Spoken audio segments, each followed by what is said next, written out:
What we knew was that a number of young people would return to the service as adults and asking to request their files and for access to their records, because there was gaps in their understanding of where they were, why they were there, and how those decisions were made. Our commitment to children and young people who we look after is that we do whatever we can to ensure they're the best they can be, and not understanding their history can be a massive barrier and a challenge to them to get to achieve that. Care experienced people would come back to me and say, you know, the answers aren't there, it's not there what I'm looking for. So that's why we embarked on a project around life story work. I approached Jenny and Dawn at Blue Cabin with a blank canvas, really. What I saw from the development of the creative life story work and the work with Blue Cabin was a real opportunity to do something a bit different, so that children and young people, we weren't just relying on what was written in court documents and on chronologies. It was around allowing them to have that interpretation themselves, because every child and every young person's, not only are their experiences different, but their responses are different. I think the main difference between life story work and creative life story work is nothing more than in its approach. What creative life story work does, it brings in the notion of play, it brings in the notion of using arts and crafts, and it just makes it more fun and therefore makes it more enjoyable for children and young people. It can be done at their pace.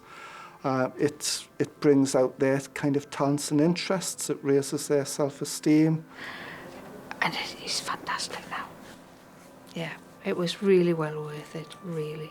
I just hope every child can get it eventually. We'll get a roll of plain wallpaper, lining paper. Will you draw yourself on the paper? Yeah, so you draw yourself. What have you done today? Well, we'll draw what you've done today, or we'll write about something you've done today. Birthday parties, picture of mum, picture of dad. As much information as can be gathered goes into that wallpaper. I think we got onto 3 rolls of wallpaper before the end of life story work had finished. And then at the end of it, take the wallpaper outside, roll it out on the ground, and walk the wallpaper and reread the story before it's all made into a book. It's about this. Fantastic, it's lovely. So you can refer to that anytime he wants. We were excited about what might happen, but a little bit unsure. And one of the things we were unsure about is whether the theory and the reality would match together. And so one of the big highlights for me is the massive positive feedback that we've had from children and young people about how much they've enjoyed this experience, from carers, about the conversations that it's opened up for children and young people that they don't think they would have had before. I won't say it was easy, because for the child, you know, there were times when the hurt and the upset of talking about these things would bring out bad behaviour the next day, anger. But as it went along, it definitely got easier. He is a boy now that we are very proud of. He looks forward, he doesn't look back. Some of the challenges were about making sure that the children and young people understood what would happen in the creative life experience, and also felt able to sign up and join in. I think some children and carers were a little bit nervous. They maybe didn't know what to expect. So one of the challenges was making sure that we got really good reach, so as many children and young people as possible in as many different situations as possible. And that's one of the things that's been hard. So we've had loads of children and young people who've experienced this, but I would like even more to sign up and join in. By committing to their past and shaping their past and shaping how their past is interpreted, recorded and explained, we're shaping their future as well.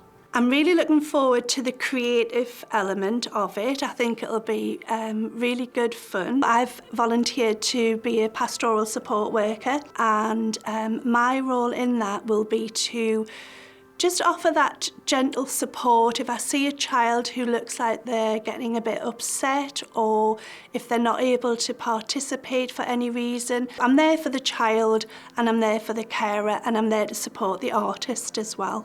I just hope that everybody really embraces this project. How do we ensure that this great project can continue What I hope as a result of this work is that life story work will become embedded as part of the way we do things around here, really. And I think we've already made some great strides in making sure that our staff understand that children's lived experiences are at the heart of what we do, and so that instead of life story work being seen as something that we have to do at the end for children who are leaving care or for children who don't understand things, that actually it's just part of the way that we do our core business, and that children and young people come to expect that that's the way that we deliver services, and it's not something that they have to ask for, or that's something that's an event or a one-off. When we first set off on the creative life story work, never did I at that point kind of envisage we would get to where we are today. So the opportunity then to share our learning, share our experiences and our understanding both of what worked and what didn't is quite a privileged position to be in. The opportunity to work with the other two local authorities means we can learn from each other. I think Gateshead and Darlington are new to creative life story work, but also I think it's an opportunity for us to learn from them as well, because they might find a different way of doing something which could benefit us as well. The impact I would want to see is nobody needs to come forward in the future to search for answers that aren't there. Understanding who you are, your own life story, where you come from and the things that have shaped you as an experience is a right that we all have, and children cared for are no different to that. One wish would be to see that this is expanded past South Tyneside, Gateshead and Darlington, goes across the north east and who knows further.